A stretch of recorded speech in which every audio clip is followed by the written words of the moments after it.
Setembro de 1987, uma criança de 6 anos encontra um pó que brilha no escuro. Ela espalha aquele material pelo corpo como se fosse purpurina de carnaval. Depois vai jantar e pega o ovo cozido com a mesma mão. Essa criança se chamava Lady das Neves. E o que ela não sabia é que aquele pó brilhante estava destruindo cada célula do seu corpo, por dentro.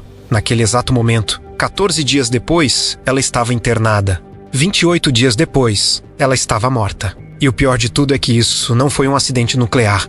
Não foi Chernobyl, não foi Fukushima, não foi uma usina. Foi no meio de uma cidade brasileira, num bairro comum, em cima de uma mesa de ferro velho. Esse é o acidente radiológico de Goiânia, o maior desastre desse tipo fora de uma usina nuclear na história do planeta. E antes que você ache que isso ficou preso no passado, saiba que as vítimas ainda pagam essa conta até hoje, para entender o tamanho do que aconteceu em Goiânia.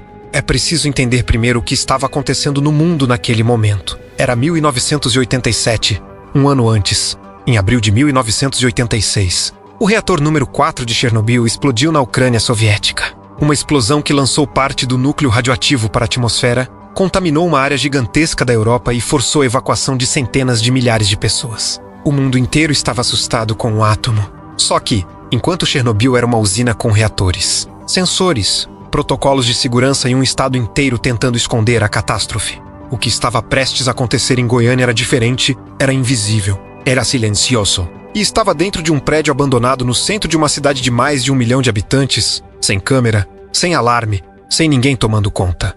O Cesium-137 é um elemento que não existe na natureza. Ele é criado em reatores nucleares como subproduto da fissão. Emite radiação beta e gama, radiação que atravessa o corpo humano sem você sentir nada, sem dor, sem cheiro, sem aviso. E ele tem uma propriedade específica que o torna ainda mais perigoso fora de um ambiente controlado, em forma de sal. O cloreto de césio, ele absorve a umidade do ar.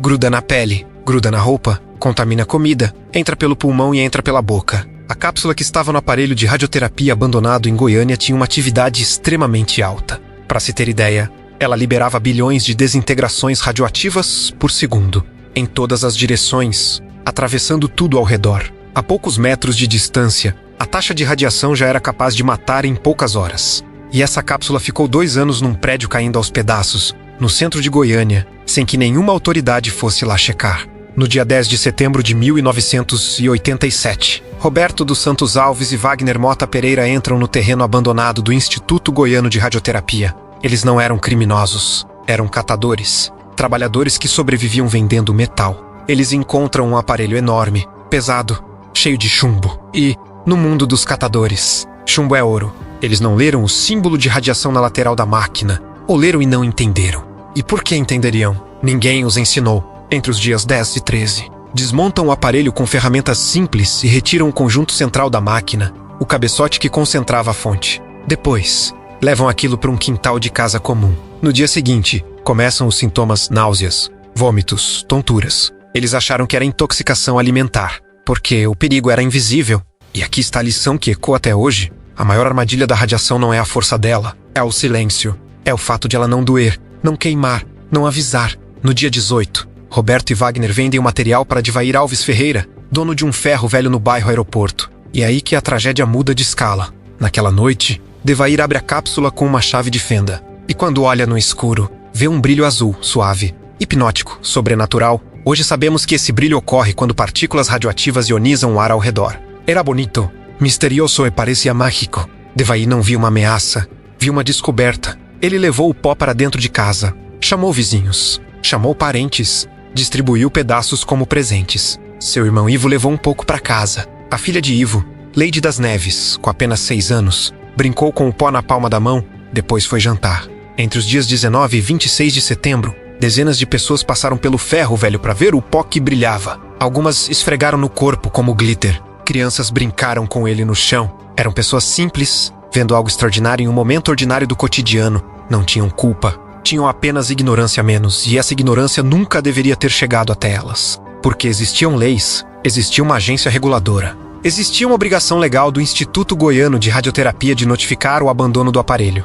Nada disso foi feito. No dia 28 de setembro, 16 dias depois do início do contato, Maria Gabriela Ferreira, esposa de Divair, está doente. Toda a família está doente. Ela não sabe o que é, mas desconfia. Ela pega os fragmentos da cápsula, coloca numa sacola plástica e leva até a Vigilância Sanitária de Goiânia. A sacola fica 2 dias abandonada em cima de uma cadeira. 2 dias, com uma fonte radioativa em plena sede da Vigilância Sanitária. No dia 29 de setembro, o físico Walter Mendes Pereira é chamado para avaliar o material. Ele consegue um detector de radiação emprestado e o equipamento vai ao limite imediatamente. Walter percebe o tamanho do desastre à sua frente, num momento crítico que poucos conhecem.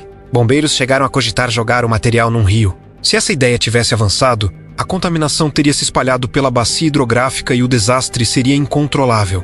Walter Barrot isolou a área, evacuou o prédio e acionou a CNN, a Comissão Nacional de Energia Nuclear. A partir desse momento, o caso deixa de ser local e vira emergência internacional. O Brasil notifica a Agência Internacional de Energia Atômica. Começa a Operação C-137. O que veio a seguir foi o caos com cara de protocolo. O Estádio Olímpico Pedro Ludovico foi transformado em centro de triagem. Helicópteros sobrevoavam Goiânia com detectores de radiação, mapeando pontos quentes pela cidade.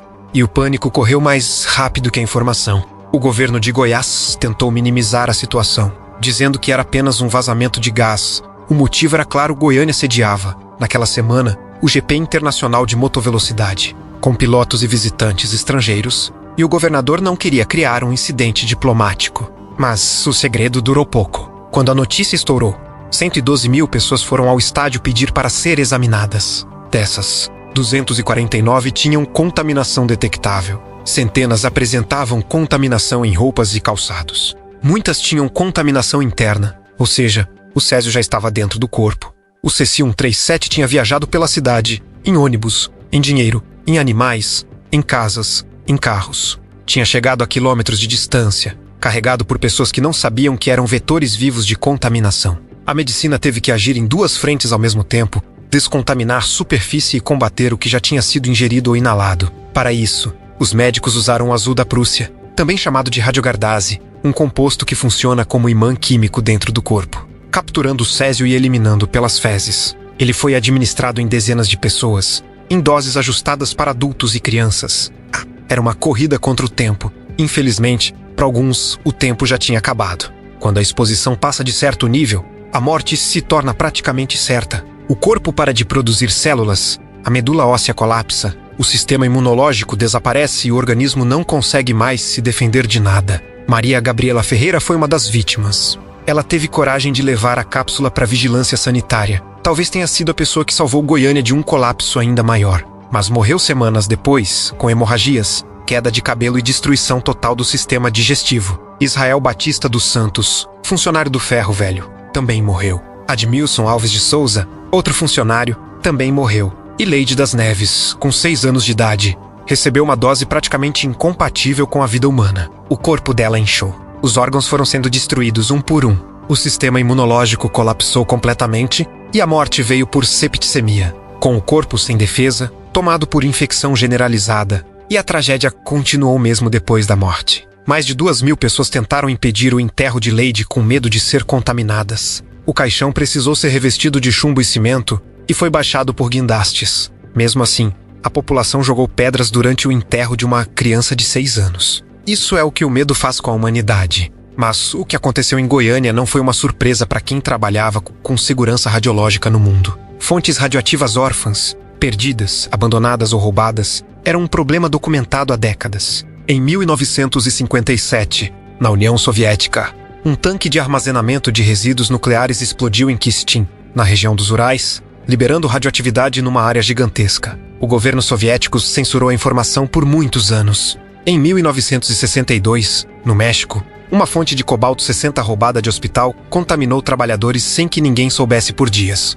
Em 1983, também no México, partes de uma máquina de radioterapia com cobalto-60 foram parar num ferro velho. E o metal contaminado acabou sendo fundido e distribuído em forma de produtos, inclusive mesas de aço que chegaram a hospitais americanos. O padrão se repetia: fonte radiativa esquecida ou roubada, pessoas sem informação, desastre. E a Agência Internacional de Energia Atômica sabia disso. Mas as regulações eram fracas. Não havia obrigação de rastreamento completo das fontes radioativas. Não havia protocolo internacional consolidado para descarte.